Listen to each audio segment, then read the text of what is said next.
God. Okay. So I'm on a little rant here. I started my chapter 5 for my book, and it's on marriage, right? Which then got me into this rabbit hole spiral of Christians getting married way too young, and honestly, they're getting married because they can't have premarital sex. So, they're a bunch of horny young people who just want to get it on, so they get married, and now they're stuck in these loveless marriages, and bonus, none of them know how to have sex. So most of the time, it's this awkward, horrible encounter, and half the time you end up hearing these stories of witnesses who just do not enjoy their sex life. Now, okay, I don't want you guys thinking that I had a bad sex life, because I truly did enjoy sex with my ex, TMI. I will say, though, I got married too young. I got married because I didn't want to wait another year. If I waited another year, it was another year that I couldn't be alone with my fiance. It was a year that I couldn't just be with him. And it's another year of not having sex, which for a girl, a little easier to hold out on. For a guy, not so much, and I wasn't going to do that to him. Also, I like sex. So, it was a little bit for me too. I'm on this rant, right? I'm on this spiral. So I'm on ExJW.org. First of all, this website makes me want to throw up.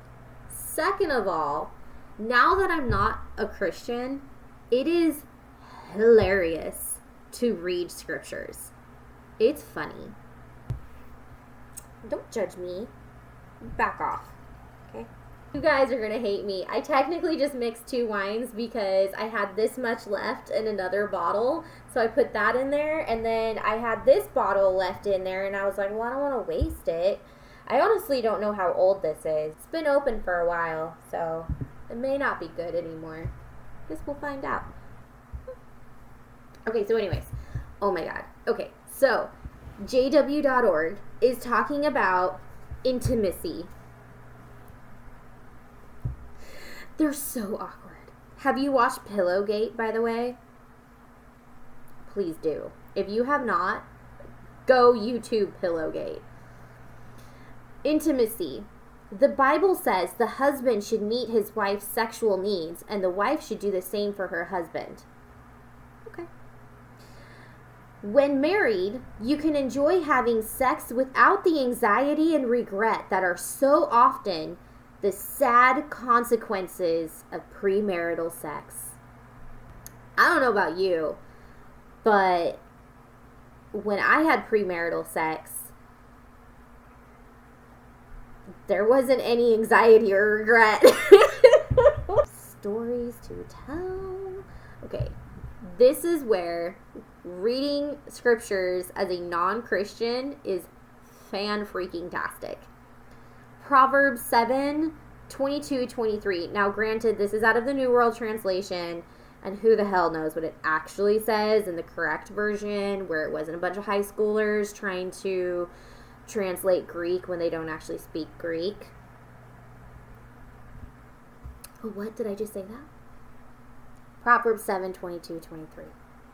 Suddenly, he goes after her like a bull to the slaughter, like a fool to be punished in the stocks, until an arrow pierces his liver, like a bird rushing into a trap.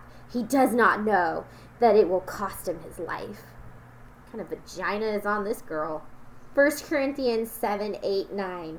Now I say to those who are unmarried and to the widows that it is better for them if they remain as I am. And if they do not have self-control, let them marry, for it is better to marry than to be inflamed with passion. Really? This is the junk taught to young kids, and this is why you got a bunch of horny teenagers getting married at a too young age, because they're not allowed to be inflamed with passion.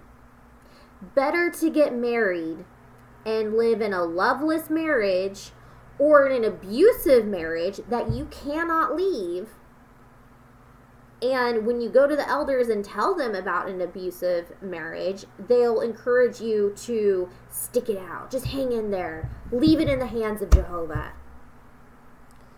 Better to get yourself into that situation rather than just freaking do it. It's not that big of a deal. Ay, caramba. Okay, here it is.